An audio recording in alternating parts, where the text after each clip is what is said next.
Okay, I will start with a caveat of like, I totally did not have, I did not make the time to make my slides look very pretty. And so Canva in the last hour has really pissed me off and not let me input any of my photos. So they're mostly words today, but I can Hey, say, let me interrupt you so that I can say, yes, I can hear you, but I'm in the middle of making dinner and my hands were wet. Therefore, back off. see, so I did very good at saying, I'm just going to assume yes. Yes, just assume the best of me. Yes, yes, awesome. Um, okay, but neither of you guys are racing this week. No, Chicey's racing this I week. am. I Sorry, mean, sorry. I'm not going to be fast, but I'm going to be there. And we're calling it racing. Did you notice? I'm glad that you didn't correct me. I That's because it's a race and I'm in it. Uh-huh. Not in it to win it, just there. In it to win it. Yeah. Okay, so like, let's see. So like this is normally addressed to like week 12, and Corey, you're on week 8, Yeah, I still have 6 more weeks. something like that. Yeah.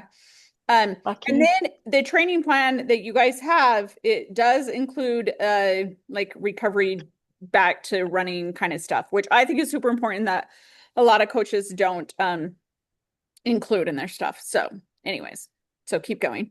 But today is our last one of these, right? And okay, into it. So, big things to consider on your race week is confirming your race details. This, when you're doing like local races, is not as big of a deal, but I think I can't remember how far away Tori's race is from where she lives, but meaning like get on the website. A lot of people watch the race like course video a whole bunch of times. So they kind of like have an idea of what the course is. You guys racing local, like totally can just go drive the course if you wanted to, you know. Um, but like all of the stuff that involves in that, including like when. So pop quiz, Ticey, what are Yes, the dear. dates of, I mean, the times of the expo this weekend for your race? It is at the expo because I went to the wrong place last year. Oh, good. So, So we've learned. Yeah, yeah. Okay, yeah, I know that. good. Um, I'm gonna go during my lunch because I'm gonna be working, so they better be open during During lunchtime. lunchtime. Good, good. Otherwise, I'm not getting my stuff because I got football game right after. Work. Um, and that's more important. So, Okay, good. So the expo is open during your lunchtime, which that is definitely a fair uh guess, you know. Because I think it closes at 8, the St. George one does, on Friday. And you do have to be present to pick up your stuff. So you do have to show up, right? And that's like every race, basically. You have to like prove that it's you. You can't just send your friend to go pick it up unless it's, whatever, a little 5K. but I Whatever. picked up my boys' ones last year. Oh, did they were really? Yeah. They let you? But it's probably because you're their Well, mom. But they're old. They weren't teenagers, right? yeah. Well, D was. Uh, Yeah. Hmm. Okay, well, you got a good volunteer helper that Heck yeah, knows I all the did. rules. Maybe I would have cried and then they'd be like, okay, never mind. Yeah, well, even because one of my runners this week was telling me that like last year his because blah blah blah work, right? And so Hmm. his wife went in to pick her was she was like doing the half and he was doing the full, and she went in to go pick him up and they wouldn't let her get it. So I don't know. You had a good person. Really? Um, yeah. So who knows? But they Oh, good. sometimes they are strict on that. And but I think other marathons like Ogden, I love Ogden, but their packet pickup can be forever. It really does depend on the time of day that you get there, you know what I mean? But when Hmm. last year at Ogden, their like packet pickup was here and it was wiped all the way around and then da da da da da like all it was like the hugest line ever. I was like, oh my gosh, they need to figure this out. But it was their first time having it at that location packet pickup. But I Hmm. think St. George has it pretty figured out and they're pretty good at it, you know? Um, Yeah. And then your running gear, hopefully you guys by race week, you know exactly what you're going to be wearing during the run, correct? No. Okay, well, Question though. get on that. Uh-huh. If I buy new socks, do I wear the new socks or do I just run in my socks that give me blisters? Because I don't know what the new socks will feel like. Yeah. I would, in your case of your other socks suck, then I mean, one of my slides is going to say don't do anything new on race day, but because I know your whole background, I would say that you do try your new socks on race day. It would be better if Okay. you like bought them today and like ran in them tomorrow or something. But like don't get cotton socks. We're going to talk about that. And I would do it with the socks. Okay. It's like a high risk but a low risk at the same time. Hmm. Yeah. But get them sooner than later and just run like a couple miles on them before then, during this week. I thought this was my taper week and I don't have to run it all. It is, but you could run like a mile or two. It'd be fine. It is your taper week. One of the guys that I coach is doing the full this morning. Oh my gosh, he did not do good on like last week. He just basically didn't run because of work, blah. He has his excuses. But then today he texts me, he's like, what is this 30-minute run? Can't I just run for 60 minutes? Da, da, da. And I was like, no, this is called a taper. You're supposed to be tapering. He's like, but, and I was like, yeah, that was last week. He's like, I'm an eagle ready to soar. I was like, and the eagle needs to soar on Saturday. So, not on Monday. Anyways, Oh, it's funny. jeez. Um, okay. And then so figure out exactly what you're wearing and be ready for it. And then what nutrition you are packing versus like having on course. And we talked all about that last time. Personal items, I say that, and like your race bag essential. I think that those are a bigger deal when you're running races like outside of this. St. George City is very good at these. So like in Tori's case, I don't know how well those races that she does are on this, but like um your race bag, meaning like what you're catching the bus at 5:30 in the morning, or if you're lucky, maybe 4:30. Um Ticey, what time are you catching it? You know how you're like, check your times and everything. I got to check my time. I Okay. want to say 5, but it might be 4:30. Okay. Yeah. That so yeah, figure out that stuff. But when you do packet pickup and you get your bib number, then you get a bag, and in the bag is your drop bag. And so then you make sure your number's on it, and then you can put whatever crap you want in that and throw it at the start line, and then it magically appears at the end. And so you can pick it up there. But I still wouldn't put anything super valuable in it because you could lose it, but don't like don't pack your favorite Lululemon that cost $250 and try to put it in your drop bag. Um, but the race day logistics like that, like what time you have to leave your house to park, to walk to the bus and catch that bus by that time that you're supposed to. They check your bib number when you get on the buses sometimes. So they really want you on like those right buses. And then you're going to be at the start line for quite a while. But then also race day logistics would be like, if you're running with your phone, great. If you're not, like, how are you going to find your family at the end? One of the years, well, when I first started running, like marathons, I got LASIK surgery in 2000. I ran a marathon in 2000. Oh no, I got LASIK in 2005. And that year in the spring. And then that year was the first time I ran a marathon. And then for a few while, I mean, I think it's from LASIK, but I don't know. I couldn't see very well at the end of like everything was blurry by the time I like had elevated my heart rate and stuff so much and my blood pressure so much by the end of a marathon that like I made my family hold up yellow star balloons, and that was like the only way I could see him at the finish line, or at like the finish stretch, you know. So that day is kind of like race logistics, and back in the day it was harder to pack your phones and stuff, so like just finding a tree, or if your phone dies or stuff like that, kind of have an idea of like where you're going to meet your family or whoever's supporting you, are kind of like the race day logistics.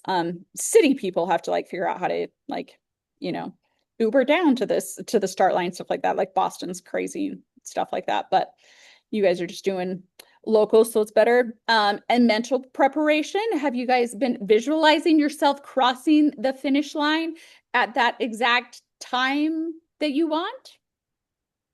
No, but I have visualized myself actually being there. So I feel like that's a big step. That is a big step. That is a big step. Good, good. And then most importantly, you post a flat me with your picture on it. Do you guys know what I mean by that? No. Heck yes. Yes. And this is where it would be so handy. I have like a million pictures, but Canva was hating me today.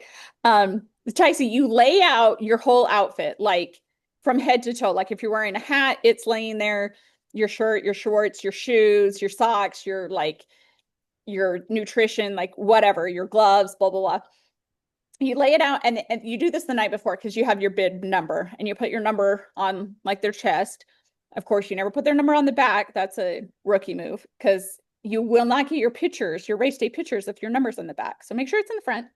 And then you take a picture of that of you. So it's the flat, like the flat Ticey, or flat me is what they call, like they hashtag flat me. You'll see a whole bunch of them. And then that's just like you're like, I'm race ready. Here we go. Tomorrow morning, one more sleep, kind of all of that kind of stuff. So they're really cute. There's a bunch of them. Now people are going like crazy with them. Like they put them on top of their body when they're laying in the bed and stuff like that. It's cute. Anyway, so when you do that, tag me so I can share it because I think those are awesome to see. Okay. That page was like the logistics, like whatever overall. There we go. Okay. Sorry, moving that around. The biggest like checklist stuff, but then here's some other ones that I think are like funny, but also true, right? Which is the way I like to live. The weather stocking. Ticey, have you looked at the weather? Heck yeah, I have. And it's actually like not looking bad. Like It's not bad. yeah, yeah. But still, like I like obsessively stalking the weather app to refresh it every hour to make sure it's like still okay and stuff like that. It's funny. Carb load, you can definitely start eating a lot of your like straight up carbs, like I wouldn't consume a lot of fiber the last 3 days of this week for sure. So this is like swapping out your brown rice for your white rice, your brown bread for your white bread and stuff like that. And then as far as carb loading goes, your most important meal is actually Thursday for a Saturday run or race. So make sure Thursday is a good carb loading meal, and then still like mostly carbs on Friday, and then you're racing on Monday or Saturday. So you're like loaded. That is a thing that does help. The outfit audit, we just talked about that. Oh, the playlist, that's another big one that sometimes you forget until like you're there. The last like little race I did, I was like, when we're driving there, luckily I wasn't driving, but I was like, oh crap, there's probably not going to be cell service. And like all my music is just like with cell service, you know? And so then I had to like frantically download some stuff on the drive there so that I'd have something to listen to. So how's your guys' playlist? So I've been debating because I might just listen to a book. Oh, 'Cause I'm really? really sick of my songs. Yeah, yeah. That's okay. That's okay. We'll see. Corey, what's your playlist like? I have a huge half marathon playlist. There's like 300 songs on it. Oh, sweet. Yeah. I'm So just right, constantly adding to it. So yeah, I've nice. definitely got one ready. Good, good. That's awesome. And then the expo excitement, like I love going to like the expos and just walking around and stuff. And every year St. George switches it up. And this year definitely like the store is doing, I don't know. Anyways, it's going to be like all different than it has been in the past. So I think it's awesome if you can spend time, a little bit more time at the expo, but Tyson probably going to like run in and run out, but during your lunch break, right? Mhm. Yeah. But it's, I don't know. I always like seeing like what they have and all the stuff at the different booths. Um, and ideally on Friday, you wouldn't spend a ton of time on your feet. But since Ticey sits on her butt at work, right? Oh, thanks, Dana. Yep, sure And do. then you sit on your butt during a football game. So you're not No, I really stand up a resting. lot during Oh, and football. cheer and scream. Yeah. Yeah, So that day they're just definitely get my heart rate up. your boys are just gonna win so much that you're gonna not even need to cheer for them at that football game. It's Dixie. We should be fine. Oh, okay. I was like, what is the chances? Okay, yeah. So there you go. Uh, Hmm. the nervous peeing plan. You guys know about how many times you have to go pee before the gun actually goes off? No, but I am freaking out about that because I pee like 4 times right before I go for a regular run. Yeah. So, Yeah. But you'll have like plenty more time before that. But I definitely like once you're up at the start line and like with Snow Canyon, Corey, last year I ran it with my 10-year-olds, right? And it was his first race. So you get up there and he's like, this is so early, blah, blah. We kind of wandered around. We got like hot chocolate, da, da, da. Like it wasn't, and we saw a couple of people we knew. And then I was like, hey, we better like it was like an hour to start line. I was like, we better go stand in line. And he's like, for the bathrooms. And he's like, what? Like, we have an hour. I was like, yeah, the line's just going to get longer. And like, sure enough, like as soon as by the time like we got to the start of the or to the bathroom, um, and got out of the bathroom, it was like, okay, strip down, go to start line. Like there, it really just takes forever to stand in the bathroom lines, you know. And the marathon will have more potties than Snow Canyon have, but your races, I mean, they're all like a little bit different, but it's going to take longer than you think to stand in line for the porta potties. Um, but it's completely normal to like use the bushes too.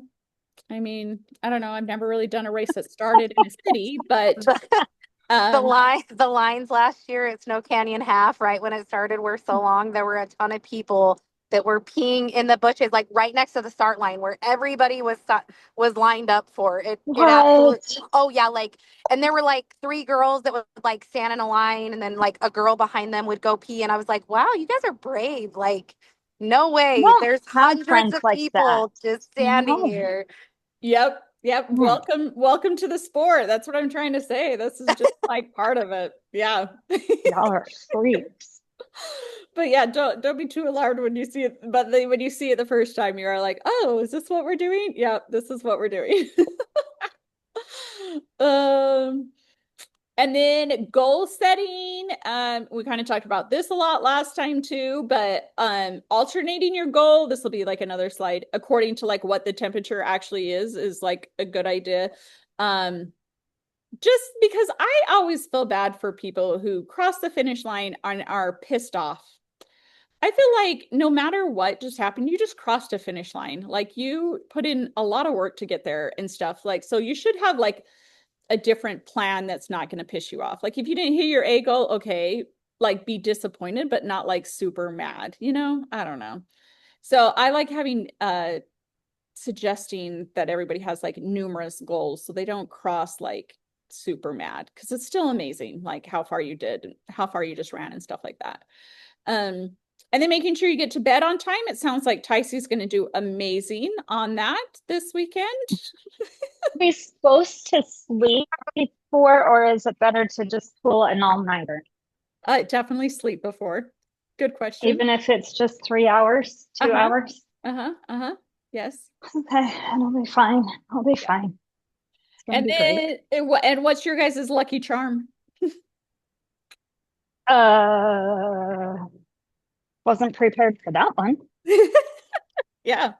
Well, then that's something else like whatever, just like it doesn't necessarily have to be like a charm, but a lot of people have like the same routine. Like they like whatever when I eat this in the morning, I do the better or whatever, or I park in this certain spot, or you know, I don't know, just whatever. Yours is probably gonna be your lucky socks, like it says on there, once you get your lucky socks. Yeah, I gotta get those and then they'll be lucky. Yeah, get those. Okay, and then the next few slides are just kind of my like pet peeve issues, my own personal issues. I do not love when my athletes lose their toenails because I think if you follow these three rules, and every time I've had anybody lose their toenails, I've asked them these three questions. So I feel bad when I don't go over them with them before the race. But if you do these three, I seriously have not had anybody lose their toenails that didn't do one of these. Okay. Like, so making sure, and hopefully you were already past this, but making sure your running shoes are big, like you should be able to put a thumb. This is another one that I haven't a rad picture for, but it wouldn't freaking load it. But put your thumb, like a thumb width, bigger shoes, especially when you're doing like a downhill race, like our St. George ones. Um, and then the clipping your toenails. So like the night before, maybe Thursday night, clip your freaking toenails. I swear that that's like a big one that helps you lose your toenails is your too long toenails ramming into the end of your too small of shoes. Okay. So easy to avoid. And then the cotton socks. So that one's for you, Ticey. Yeah, it is. It's too much friction and you think like, you use a towel that's cotton that just soaks up the moisture, but you want it to be wicking away the moisture so that it doesn't give you blisters and or also like be rubbing on your toenails too much and then that causes all sorts of problems. My last girl that lost her toenail, how deep do you guys want to go into this? Because this is another whole subject, but Oh, she give it to me, baby. she was doing oh my gosh, Mount Charleston in Vegas, right? So that's in the spring. And she like kind of fell off the edge right at the start, kind of twisted her ankle, but she kept going. She did amazing. She's super fast. Like she did really fast. And then when she got done, like she didn't even notice because like the adrenaline and all this stuff. But the picture of her foot in her shoe, I was like, oh goodness, like holy cow, that's pretty bloody. And then she had never lost a toenail or anything before. So then she like a week later is like, how long is this going to stay like this? Or what's going to happen? And it was because it was just black. She didn't actually lose it yet. And so anyways, we like went through this whole thing. Like it usually turns black and then it takes like 3 months until you actually lose it. And then it takes another whatever year for the toenail to grow all the way back out, like none of it's fun. So just avoid it altogether. Really some runners, this is again too much information, but some end up getting all of their toenails like surgically removed. That's a thing. Weird. What the Yeah. heck? When they have this problem so much and they're like a diehard runner, so that they don't ever have the problem if you don't have a toenail. But you can imagine what their feet look like. And most feet are pretty Like those except for mine. memes that Mine are say cute, but every you year. don't have a problem at work if you don't go to work. Yeah. Oh, there you go. Yes. Anyways, so clip your toenails.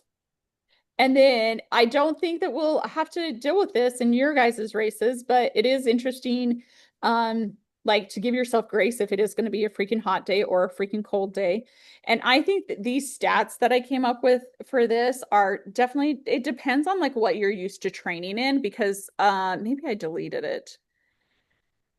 Studies of marathons of temperatures that rose like when it rises like 10 degrees rather than like 50 to 60. Like we don't ever run in 50 to 60 here. Like, it's never that cold. Um, but it does like it we all know it's harder to run when it's hotter, but hotter to us is like 100, 110, right? Versus like what this is talking about. But ultimately planning ahead, looking at the weather and then giving your like managing your expectations on what's going to happen on race day according to the weather and even like with what you're wearing and stuff like that. And could be on the too cold or the too warm spot.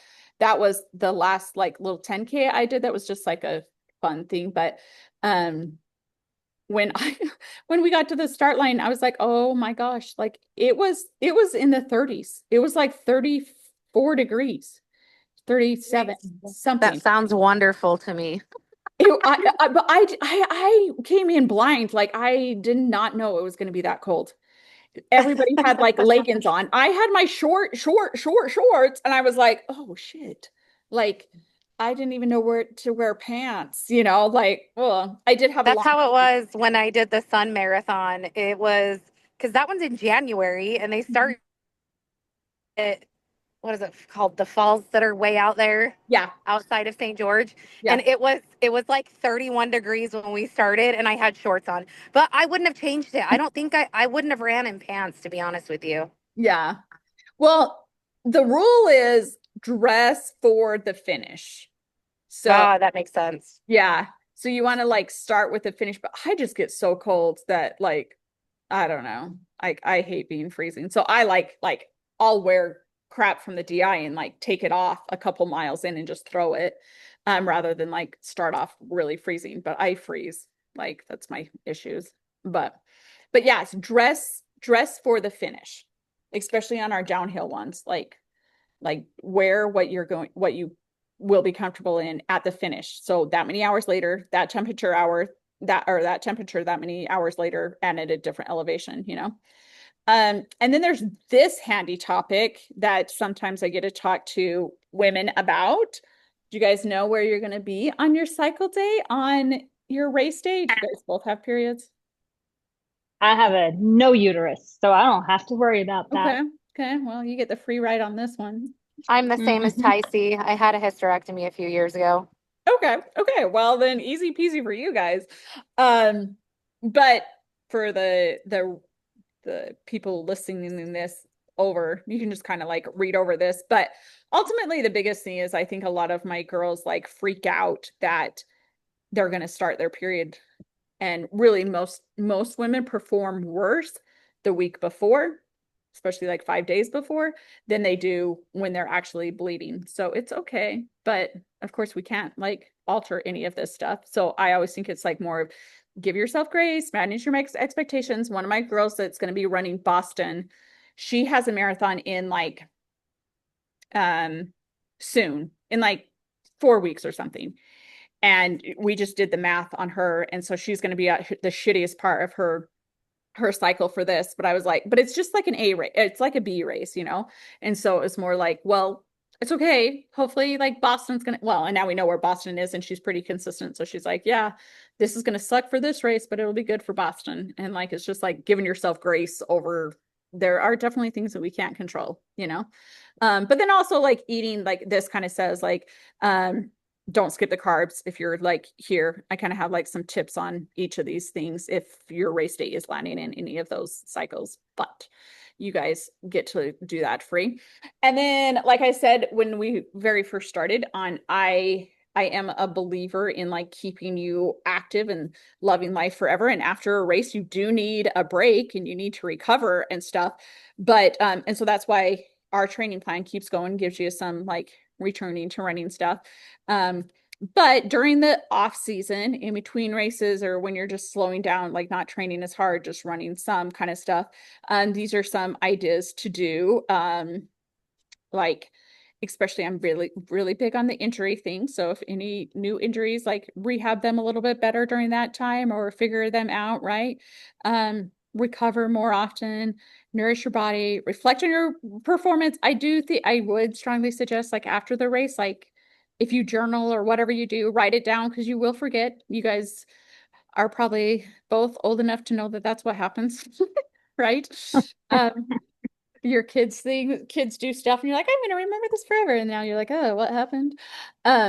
So and then thinking about your future goals. I wouldn't do that yet. Like that's in coaching, like one-on-one. Then I like sometimes I only talk to them like once a month. So I'm like, okay, your race is this weekend, and then what? And I'm like, but don't really, we're not going to talk about then what, because you just need to survive till that day, you know?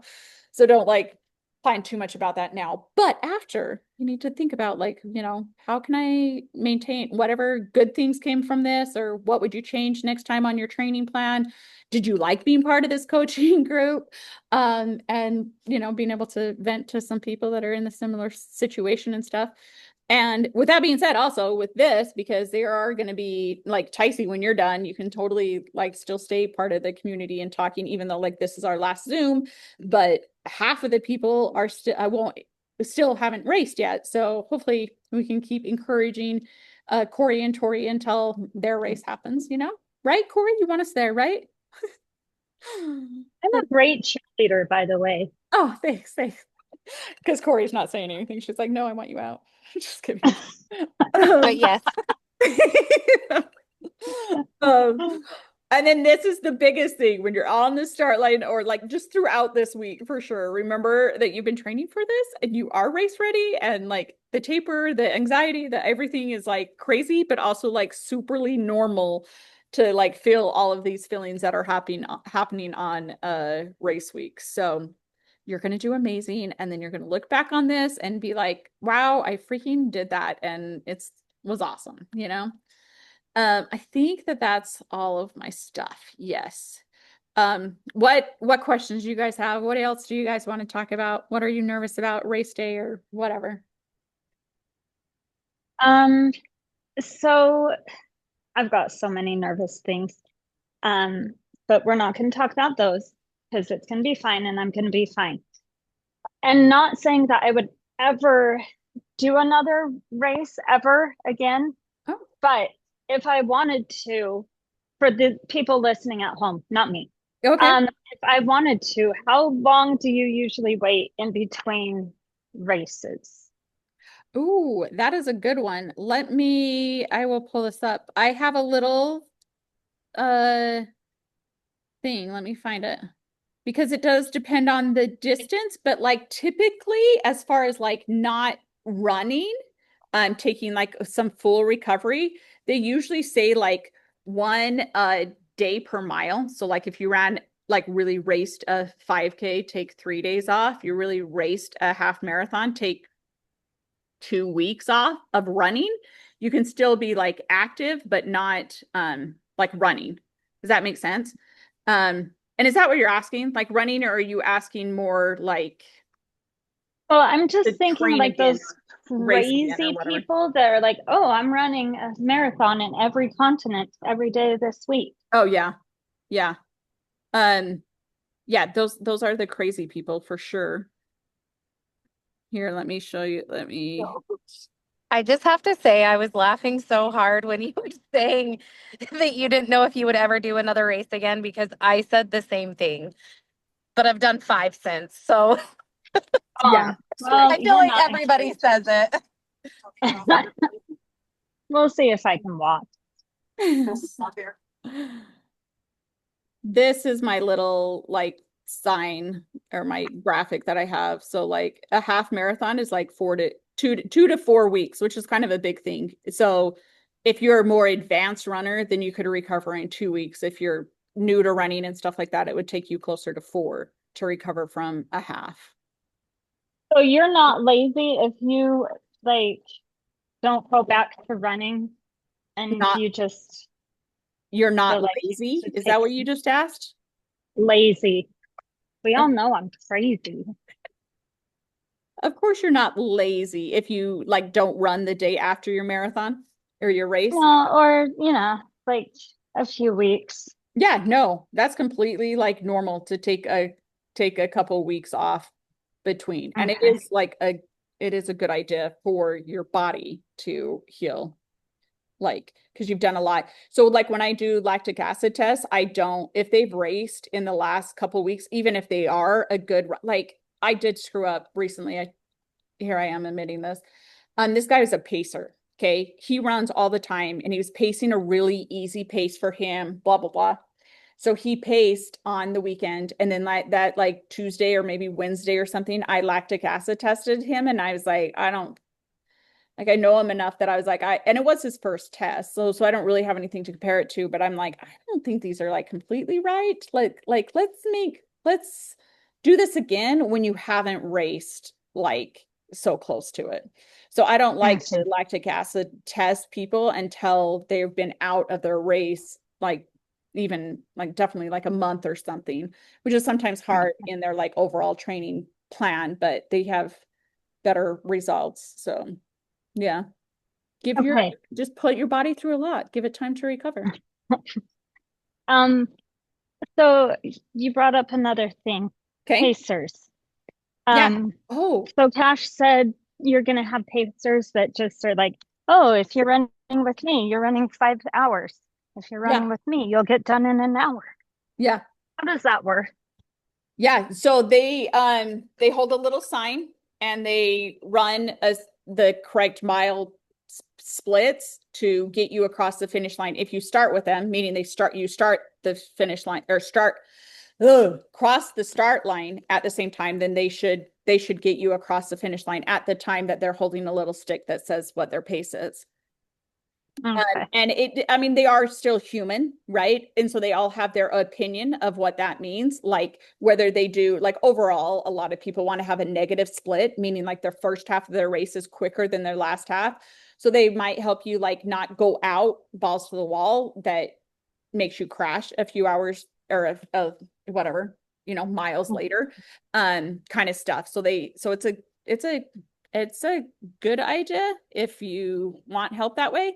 Sometimes people start in front of them, and then if they catch up to them, they're like, "Oh crap, I gotta hurry," kind of stuff. There's all sorts of theories with it. I think this is going to cut me off, so I'm sorry if it does. But what did that kind of help? Yeah. Okay, awesome. Yeah. Okay, well, keep talking in the chat group, and we'll get you across the finish line. I'm excited. Thanks, Dana. Yep, we'll see you guys. Bye.